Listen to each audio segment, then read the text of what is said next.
Well, it's time now to take a look rather at stories making headlines on Nigerian newspapers. And I have with me via Zoom chartered accountant and public affairs analyst Sesan Okunade. Thank you so much for joining us on TVC Breakfast. Good morning, Veronica, and good morning, our viewers. My pleasure to be here this morning. Thank God it's Friday. Right. We'll head straight to the papers now, and I begin with the Leadership newspaper. State of the economy, APC-PDP clash over call for Emefiele's resignation. State of the economy, APC-PDP clash over call for Emefiele's resignation. To the national economy now, economic diversification could help Nigeria maximize $2.5 trillion borderless AfCFTA market. Economic diversification could help Nigeria maximize $2.5 trillion borderless AfCFTA market. You find details on the pages of the national economy. To this Nigerian newspaper now, vandalism. TCN loses 1.7 billion naira, Maiduguri in blackout since January. Minister, Lagos, other states affected. TCN loses 1.7 billion naira, Maiduguri in blackout since January. Minister speaking, Lagos, other states affected. To the Daily Independent, PDP zoning committee meeting ends in deadlock. PDP zoning committee meeting ends in deadlock. Adjourns till September the 30th to meet governors, other stakeholders. 6,000 delegates to elect new National Working Committee members in October as Wike, Emmanuel, Darius chair subcommittees. You find all of those details on the pages of the Daily Independent. To the First News newspaper, federal government adamant insists on VAT collection as AGF cites appeal court's status quo ruling. Federal government adamant insists on VAT collection as AGF cites appeal court's status quo ruling. Details on the pages of the First News newspaper. To the Daily Trust, as harvest sets in, middlemen mop up grains. As harvest sets in, middlemen mop up grains. You find the details on the pages of the Daily Trust. To the Daily Times, Lai Mohammed, federal government borrowing to build world-class infrastructure. Lai Mohammed, federal government borrowing to build world-class infrastructure. You find the details on the pages of the Daily Times. All right, to the Blueprint, federal government to critics blame previous administration's failures on borrowings. We have so much to show for loans, won't be deterred by politics. Work on Borno's 50 megawatts power plant begins soon. Zulum. You find all of those details on the pages of the Blueprint. To the News Direct now, Boko Haram, CSOs, activists fume over federal government's reluctance to disclose sponsors as report of names under prosecution leaks. Don't shield Boko Haram sponsors, Adegborua speaking there. All right, to the Daily Sun now, we've identified blocked terrorist financiers. Federal government, PDP writes UN alleges human rights abuse in Nigeria. To the Guardian newspaper, VAT controversy, federal government heads to Supreme Court, reps consider bill to back states. Federal government collection of VAT by FIRS remains. Lagos, VAT collection will not impoverish other states. Reps, we are ready to revisit 5% oil firm profit share to host communities. All right, you find all of those details on the pages of the Guardian newspaper. To the Nation now, blocking of terrorism funding yielding results, sets federal government. Malami, fresh charges likely against Yoruba Nation agitator. To the Punch newspaper, pensioners' hardship worsens as states owe backlogs of gratuities. Kano, Ekiti, Enugu, Benue, pensioners hard hit. State cites cash crunch. Pensioners threaten to sue Southwest governors over consequential adjustment. And to the front page of this day newspaper, against mood of the nation, PDP retains chairmanship in South. How two groups emerge over zoning of offices. Our mandate does not include zoning political offices, says Ugwanyi. 6,000 delegates to decide new national chairman. And to the Nigerian Tribunal, PDP chairmanship, two camps emerge over zoning of offices. We have no mandate to zone president, VP positions, zoning committee, 6,000 delegates to elect a new national chairman at October convention. We find all of those details on the pages of the Nigerian Tribune. And finally, on the Vanguard newspaper, economic gurus disagree as federal government defends borrowings, loans pushing nation to debt trap. Utomi others. Government must reduce or eliminate debt cost, Deriba. Federal government has a lot to show for loans taking. Critics of Buhari on borrowing insincere. Lai Mohammed speaking. Careless use of debt as financing tool dangerous. Federal government will come under pressure to repay debt in medium-term securities dealers. All right. Here we have joining us CEO CKN News, Kehinde Nwandu, also joining us at this point. CKN, thank you for joining us. CKN, can you hear me? All right, let me quickly come to Sesan. Sesan, let's look at this story on two of the papers this morning, talking about the federal government saying that it is not going to publish the names of sponsors of Boko Haram and all of it. And there has been reactions coming out of that. There are those who are saying that the federal government is perhaps shielding these people. But the federal government, through the Attorney General, had said that it is going to ensure that justice is done and seen to be done. And because of that, naming and shaming them could hamper investigations. But I wonder what you make of the federal government's decision after it had said that it was going to name these people earlier in the year. Sesan, can you hear me? You are muted. Sesan, can you Hello, hear me? Veronica. Yeah, at the time you are muted, but if I need to react to the header, you said that the federal government said they are not going to publish the names of the Boko Haram sponsor. You will see the header that the military too gave to it, that they are getting demoralized, because it will be good for us to know the perpetrator of this evil that has brought us this far and see how justice is being done. The first step in line with what the AGS have said, if we want to see justice being done, is to have the list of some of these people published out for people to see.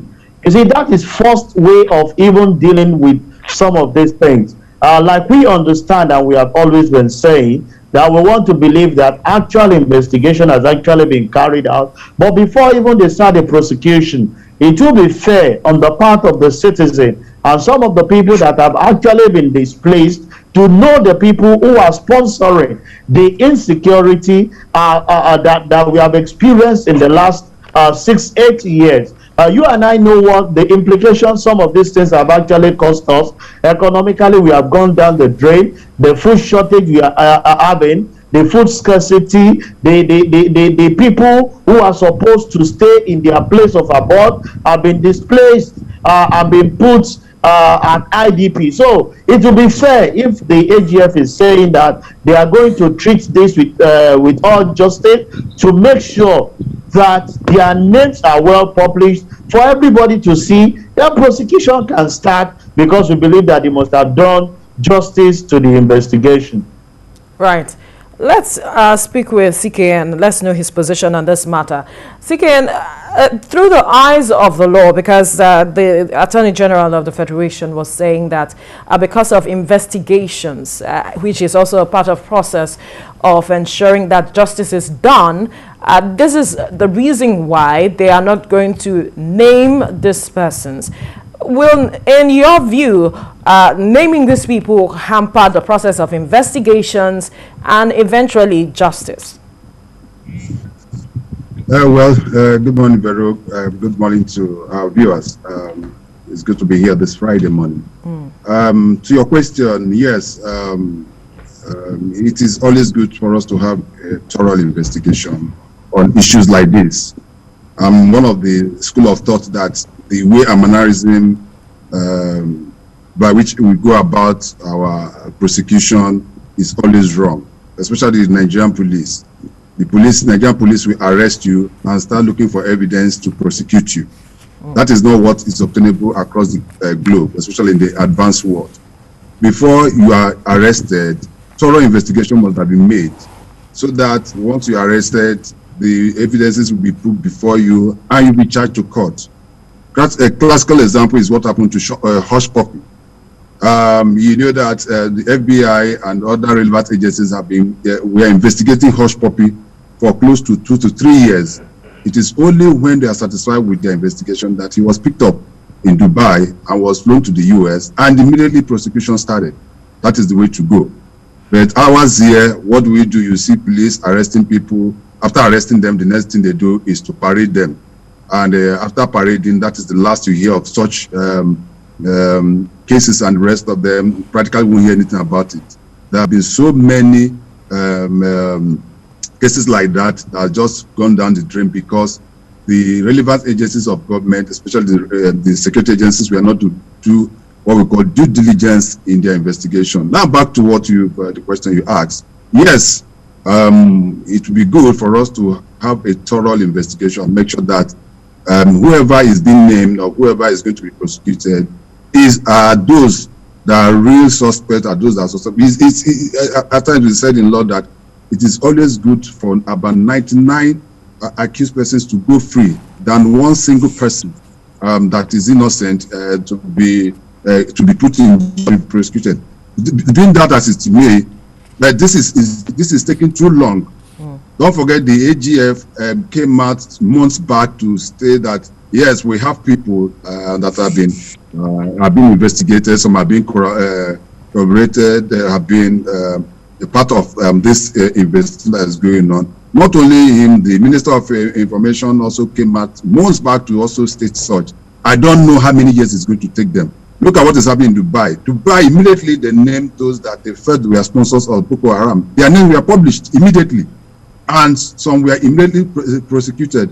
So let this not be the road to go. What we want is thorough investigation and immediate prosecution of these people that are causing this whole problem across Nigeria.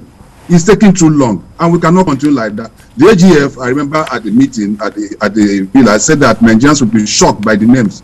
Let us have those names as quickly as possible, and let the prosecution start. We cannot wait any longer. I don't know how long this is going to take. So you think that perhaps those who are reacting to this development with regards to the government coming out to say that we are not naming them at this time because we want to ensure thorough investigation and all of it, you think that those people perhaps do not trust the system, and that is why they are reacting in this manner? Of course, there's a mistrust. Of course, Nigerians don't trust the government. They don't trust their leaders, and most often than not, you come to realize that there's a trust deficit here. And the fact is that once beaten, twice shy. Most Nigerians over the years have said their government on issues, several issues, and they fail them. So even when you are saying the truth, or when you are coming out with the right narrative, Nigerians don't tend to believe. So it is for them, the government, to not be able to prove Nigerians wrong. Don't forget there have been instances where they say that even some of the sponsors of Boko Haram and Inaso Rock, the ideas and that, and rest of them. So what this means is that, to me, the government knows those that are fighting this amber of insecurity across Nigeria. And what are they doing about it? When you treat that with kid gloves, that is what you get. And that is why this thing is escalating. By the time we start naming them, and not only naming them, prosecuting them, not just those that are the so-called 400. Don't forget that so many Boko Haram terrorists have been arrested. So many of them, none of them have been prosecuted for years now. I don't know what you do. All we are just doing now is just giving amnesty to them and giving them starter pass, giving them money to start life, and the rest of them, you say, oh, they are rebranded, they are this and that. And some of them still go back to what they were doing before. So right. It's high time we start making sure that You proscribe IPOB, you proscribe the Yoruba nation, agitators. You describe IPOB as a terrorist group. Meanwhile, the main people that are causing problem are killing Nigerians, have killed several thousands of people. You are not ready to do that. And that in itself shows that that is why Nigerians no longer believe in whatever the government is saying. So let them come and show that these people are seated and shamed, and let's put so that we can put an end to this. This is filtering for too long. It's going for far, and this is affecting, just as Sesan said, every aspect of Nigerian life: economy, socially, politically. Every aspect of Nigerian life is well affected by this level of insecurity across the country. All right. Sesan, you want to quickly weigh in on this matter before we move on to another topic?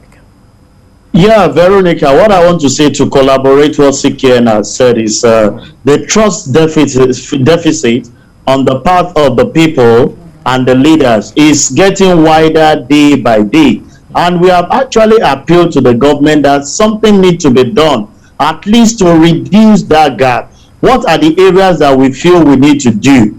Give us, even if it is not all, I expect that by now we should have names. At least there was a time they said we have about 400. Even if it is 50, that we even send signal. You don't even know whether the next person to you that you claim or think is actually doing good. Because the way these people act is that they will give you good thing with the right hand and demolish thing with the left hand, so that we'll be able to nip it at the bud. Vero, government need to do something about this security issue because it's impacting negatively. Now, if you need to move to anywhere in the part of the country, you are moving with fear. You know, I'm unable to be in the studio this morning because I'm out of town. But it's fear everywhere. Even when your car broke down, you are afraid because you don't know whether people will ramp you up and do this. So this must be done. Once this is addressed, definitely people that are not economically empowered, that are swinging into this atmosphere of kidnapping and doing all sorts of things, would definitely be empowered so that they can do other businesses. But we appeal to the government. This must be addressed quickly. Let's have the name, let's know them, and let's know that at least justice is being done and peace is being restored back to this nation. Right. Let's quickly move to this issue, though not on the papers this morning, but coming from a reaction of the president with regards to the NDDC forensic audit, where the president has said that he's going to prosecute diverters of the NDDC funds. And I wonder, gentlemen, what if you have confidence in this? Because according to reports, in August 2015, the Auditor General Samuel Okura at the time said that at least 183 billion naira meant for development of the region was transferred or diverted rather. And years after, nobody has been brought to book by the government, and now the president is talking about prosecuting diverters of funds meant for the development of that region. Can the president remedy the deficiencies outlined in that report? Can he bring these people to book, CKN? Well, as I always say, I'll give the government the benefit of the doubt. Right. But I want to be a pessimist when it comes to this. I don't seem to agree or believe the president. It's rather unfortunate that I've been saying that of my president. But what choice do I have under the circumstances? Because just as I said previously while having the other discussion, there's this trust deficit. We don't believe the government. What is going to happen is what that has always happened. Now the audit panel has submitted their report. The government will now go ahead and set up another committee to look at the reports given by the audit panel. That committee will now see it, diffuse the issues as it were, and probably make a recommendation to government or make recommendations to government of what to do. That we end the story. It has happened severally. Go and check so many of these reports. Nothing happened to them. It gets to the desk of the president, and that is where it dies. And that in itself does not speak well for us. People that are filtering money that are meant for development across Nigeria and just putting that in their personal account, supposed to be, and that is why I have issue with EFCC. I have serious issues to this. Current and probably the past chief executive of EFCC have deviated from what they are supposed to be doing. All they are doing is running around looking for Yahoo boys and breaking down people's houses and just embarrassing people. The main trust of EFCC and ICPC have been eroded. They don't do their job again. This is where they should come in. I believe that report, instead of being taken, should be sent immediately to EFCC to handle and make sure that all those that are involved are prosecuted. But we won't do that. They won't send it to EFCC. They won't send it to ICPC. EFCC will not even do his job. Just going around. So that is not to coming and picking up Yahoo boys and parading them and showing them their bags and showing their cars that we assist. That is not the main mandate. Yes, it's part of the bet. We have severe and serious issue, financial season all over Nigeria that the points of the EFCC, and that is where I think that. So for me, if the president is serious about this report, the best thing he should do is send it directly to EFCC for investigation and make sure that all those that are connected with this thing are prosecuted. Don't forget the drama that we had at the National Assembly. Off the mic. I'm sure that mic has not been switched on again since then. You just had to bring that in. But Sesan, perhaps we'll see the mic switched on. That mic has been off since then, Vero. They have not put on the mic. Vero, you know that the mic is still off. Right. And we are expecting when they will definitely breathe. It's off. If I may give my perspective to it, Vero, yes. I think the federal government is not considering that one of the cardinal points in their campaign is fighting corruption. Right. I have not seen personal anything that we are fighting when it comes to this corruption. I have not seen anyone brought to justice. This NDC palaver has lingered so long, and that's why corruption keeps travailing. You see, when you don't bring people to justice, when you don't deal with certain set of people to serve it will not serve as deterrent. So everybody is looking at how do I get into government agency or into government offices and take my own share of the national cake until this is taken with serious word and acted upon by EFCC. Like CKN said, I've seen less of EFCC working on government agency. Rather, they tend to work with the citizen by picking up the internet fraudsters. Fine, we know those ones, they need to be dealt with. But what of the people that are sabotaging and killing our economy? Some of the money that these individuals are actually taking, that we are hearing that are actually being misappropriated, are taken out of this country to develop other country. How much of it have we done? They are not even investing it back into this economy for the economy to grow. And we keep hearing, we will deal with them, we will take action against them. It's high time this must be done for us to grow as a nation. Until we see that part on the part of the government, then we won't believe that cardinal point is being taken with all seriousness. All right, gentlemen.